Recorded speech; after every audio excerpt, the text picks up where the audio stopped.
Donc aujourd'hui, on va parler de réminiscence olfactive qui, pour moi, s'apparente à la remémoration. Donc c'est le fait qu'une odeur puisse générer le rappel d'un souvenir. Et en neurosciences aussi, comme dans tous les domaines qu'on a vus ce matin, cette réminiscence olfactive, elle est associée à Marcel Proust, elle est associée à ses écrits, à tel point qu'on parle en neurosciences du syndrome de Proust et qu'il y a de nombreuses études qui étudient ce syndrome de Proust. Cependant, ce syndrome de Proust, on sait que c'est une croyance populaire qui est très bien illustrée par le texte, que je ne vais pas redire puisqu'on l'a déjà lu plusieurs fois ce matin et ça n'est pas nécessaire. Et ma question aujourd'hui, c'est de savoir est-ce que ces croyances associées au syndrome de Proust sont vraies? Est-ce qu'elles ont été confirmées par les neurosciences ou non? Et il m'a semblé pouvoir lister trois sortes de croyances. La première, c'est que les odeurs seraient des indices de rappel plus puissants que les autres indices, donc les images, les sons et ainsi de suite. La deuxième croyance, c'est que les souvenirs qui émergent, ces réminiscences, elles auraient des qualités particulières, elles seraient différentes, elles seraient plus riches en émotions d'une part, et elles ramèneraient aux temps anciens. Et enfin, une hypothèse qui est souvent entendue pour expliquer ce syndrome de Proust, c'est que les régions olfactives, mnésiques et émotionnelles, donc impliquées dans la perception des odeurs, dans la mémoire et dans l'émotion, seraient très liées anatomiquement et fonctionnellement. Alors, cette première assertion, les odeurs sont des indices de rappel plus puissants que d'autres indices, elle est partiellement fausse. Et je vais vous expliquer pourquoi. Alors, en fait, les odeurs génèrent moins de souvenirs que d'autres types d'indices. Dans la majorité des études qui sont faites en neurosciences, quand on présente différents types d'indices, des odeurs, des images, des sons, des textures et ainsi de suite, le nombre de souvenirs obtenus avec les odeurs est moins important qu'avec les autres types d'indices. Et voici une étude qui a été menée par Alexandra Ernst il n'y a pas longtemps et qui a eu lieu lors de c'était la soirée des chercheurs, la nuit des chercheurs, donc une manifestation grand public où ils ont obtenu plus de 2600 réponses, donc quand même un certain nombre de données.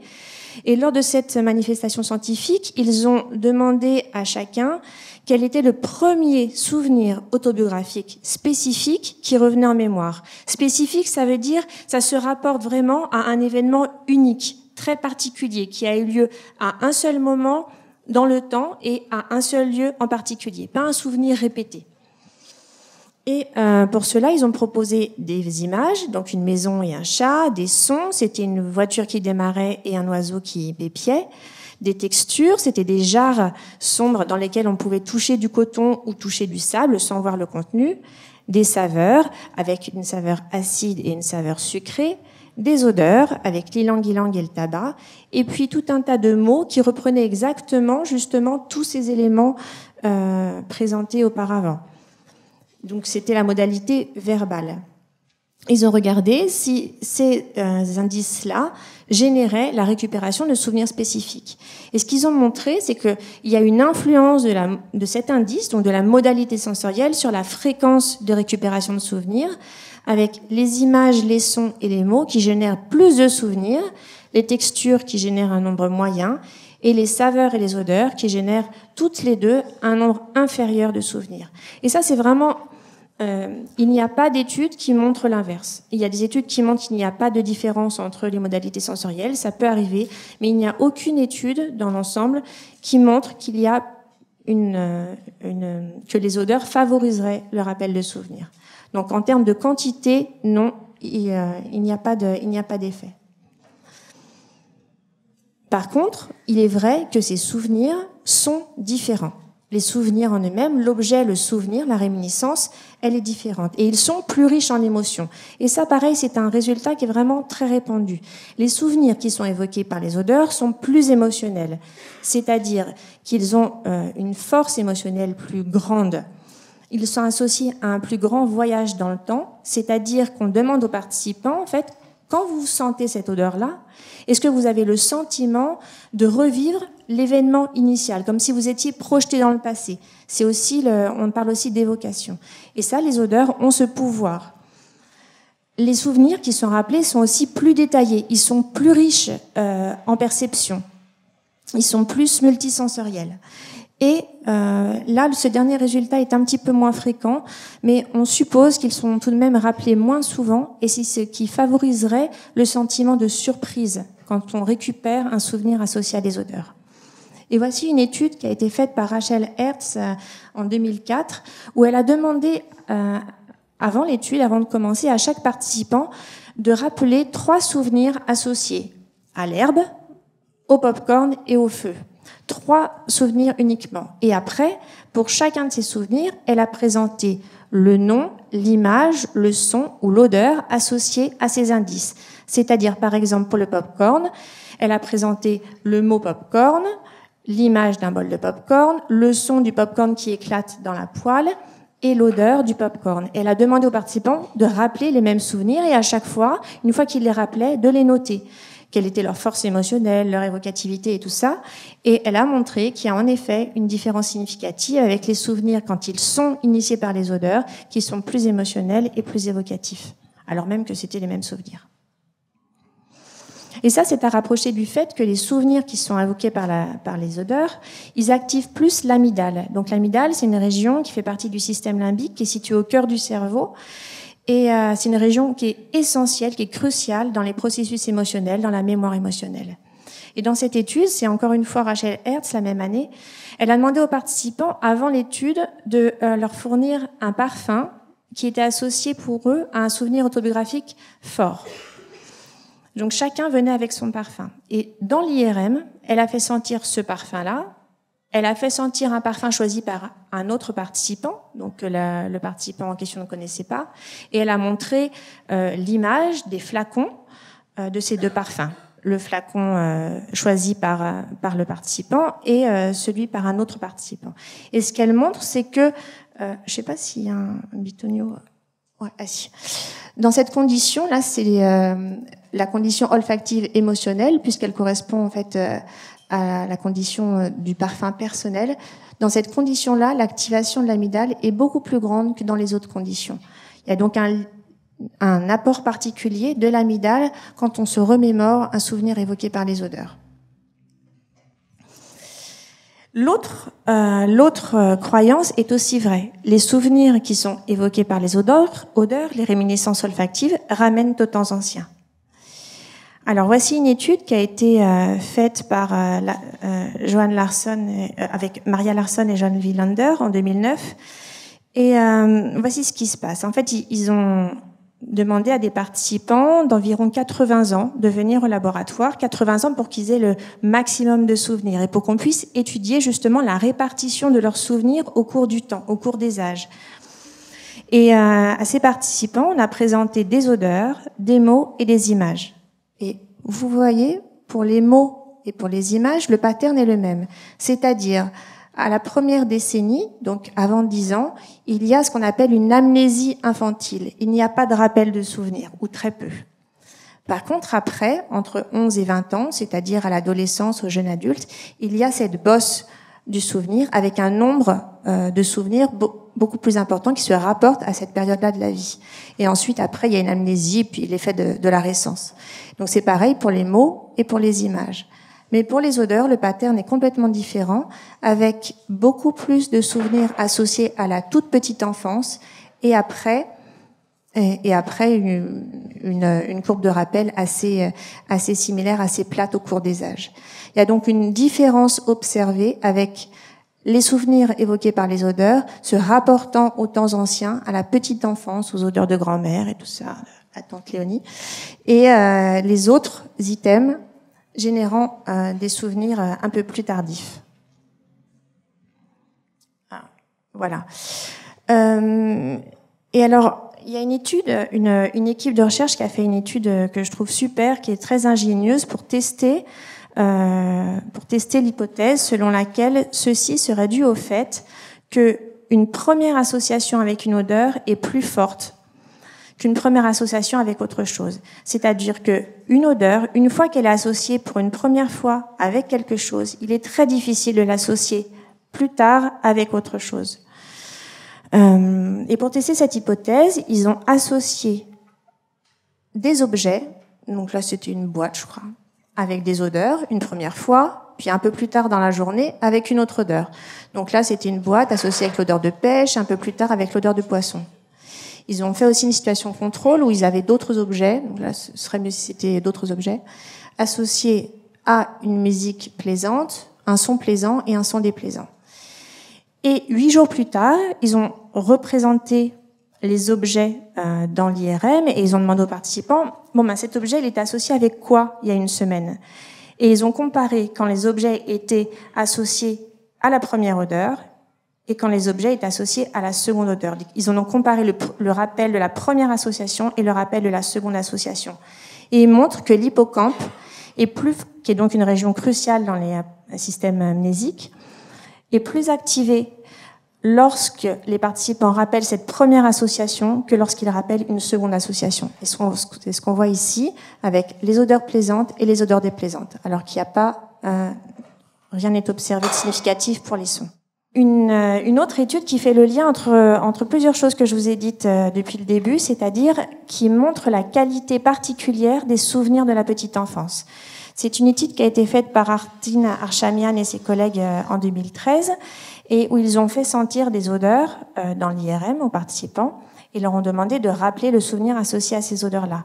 Et ils ont comparé les activations cérébrales qui étaient associées aux souvenirs de la toute petite enfance à ceux du jeune adulte, l'adolescence jeune adulte, première décennie, deuxième décennie. Et quand ils ont comparé les deux, ils ont vu que les souvenirs associés à la première décennie de vie impliquaient l'activation de régions sensorielles. Ici, on a le cortex orbitofrontal, qui est un cortex sensoriel olfactif. Donc, ces souvenirs anciens génèrent l'activation des régions sensorielles, ce qui est donc en lien avec le fait que les souvenirs olfactifs sont eux-mêmes plus riches en sensations, plus multidimensionnelles. Et les souvenirs un peu plus tardifs, eux, impliquent l'activation d'une région sémantique qui est donc à l'opposé du perceptif,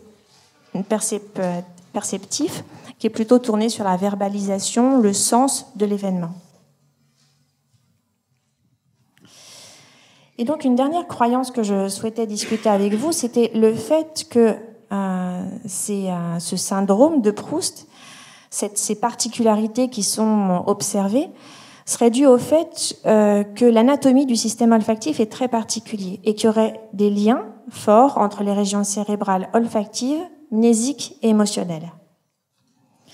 Donc ça, je vais passer brièvement sur l'anatomie du système olfactif, mais ça me semblait intéressant au vu de ce qu'on a entendu tout à l'heure sur la comparaison entre olfaction et gustation. Quand on perçoit une odeur, on peut la percevoir de façon orthonasale. Les molécules odorantes pénètrent la cavité nasale par le flux d'air à l'inspiration. Et on peut percevoir aussi des odeurs par la voie rétronasale quand on mange un aliment, que les molécules odorantes sont dégagées lors de la mastication et qu'à l'expiration, elles passent par l'arrière de la gorge et qu'elles viennent stimuler les mêmes nerfs en haut de la cavité nasale. Donc les odeurs sont perçues soit de façon orthonasale, soit de façon rétronasale. Et il me semble que chez Proust, ça n'est pas une perception gustative vraiment qui est en jeu, mais c'est plutôt une perception rétronasale de l'odeur et que ça reste bien une réminiscence olfactive. Donc une fois que ces molécules atteignent la muqueuse olfactive qui est située tout en haut de la cavité nasale, alors elle est capturée par des récepteurs olfactifs qui sont situés dans le mucus, sur des cils, et le signal est transmis par des neurorécepteurs à cette structure qui ici paraît énorme sur l'image, alors qu'en fait elle est toute petite dans notre cerveau, elle fait 2 cm maximum. Elle est située sur le plancher de la boîte crânienne et c'est le bulbe olfactif. Ça, c'est le premier relais. Après, le signal est envoyé dans le cerveau. Il est envoyé dans un ensemble de régions qu'on appelle le cortex primaire olfactif, puisque c'est celui qui reçoit l'information en premier. On y voit le cortex piriforme, qui est celui qui est souvent décrit comme étant le cortex primaire olfactif. On y voit des noyaux de l'amygdale, cette région qui est si forte et si importante pour les processus émotionnels. Et on y voit le cortex entorhinal.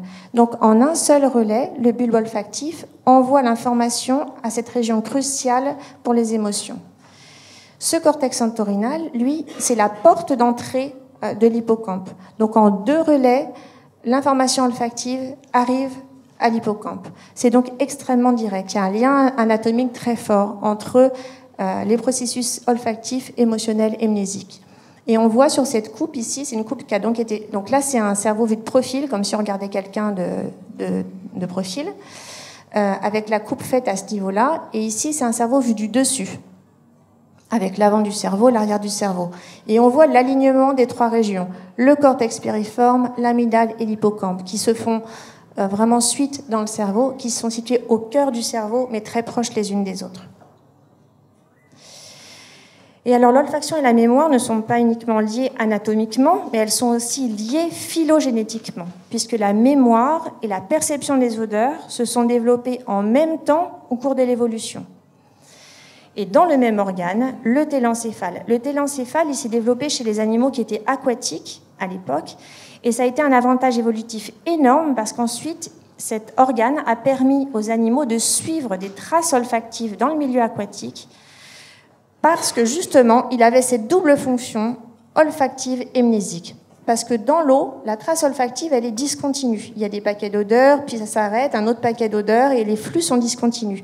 Donc c'est essentiel de pouvoir avoir les deux fonctions, celle de la perception d'odeur, mais aussi celle qui permet de se souvenir de l'odeur qu'on vient de percevoir pour être certain qu'on suit la bonne trace. Et donc ces deux fonctions se sont développées dans le même organe. Qu'en est-il maintenant? Qu'en est-il à l'époque actuelle? Eh bien, ce lien qui unit les régions olfactives et mnésiques a perduré au cours de l'évolution, alors que certes, dans les autres systèmes sensoriels, le lien entre l'hippocampe et les régions sensorielles s'est distendu. Donc, je vais vous expliquer cette étude qui a été faite par l'équipe de Cristina Zelano en 2021. Et qui retrace en fait la connexion fonctionnelle, c'est-à-dire la force avec laquelle les régions se parlent dans le cerveau. Et ils sont partis de cette région de l'hippocampe et ils ont regardé quelle était la force qui les liait aux régions somesthésiques, donc du toucher, aux régions auditives, aux régions olfactives et aux régions visuelles. Et là, ce sont les graphiques. Et ici, PC, c'est pour cortex piriforme, justement. Et on voit que cette connectivité, elle est vraiment plus forte pour le cortex piriforme que pour les autres modalités sensorielles, auditives, somesthésiques et visuelles, que ce soit dans l'hippocampe droit ou dans l'hippocampe gauche. Il semble donc qu'il reste un lien privilégié et très fort entre les régions olfactives et les régions mnésiques. Donc pour résumer ces croyances populaires et ce qu'on peut en retenir, Maria Larsson en 2014 et avec ses collègues a écrit un papier de revue que je trouve assez bien puisqu'elle présente un modèle qui est facile à se souvenir puisqu'elle a appelé LOVER. Et c'est un acronyme, L pour limbique puisque la mémoire olfactive implique fortement le système limbique, O pour old pour dire que ce sont des souvenirs qui sont de façon privilégiée situés dans la petite enfance. V pour vivid, pour des souvenirs clairs, détaillés, riches en détails sensoriels. E pour emotional, pour des souvenirs qui sont riches en émotions, plus que d'autres types de souvenirs. Et R pour rare, pour des souvenirs qui sont rarement rappelés.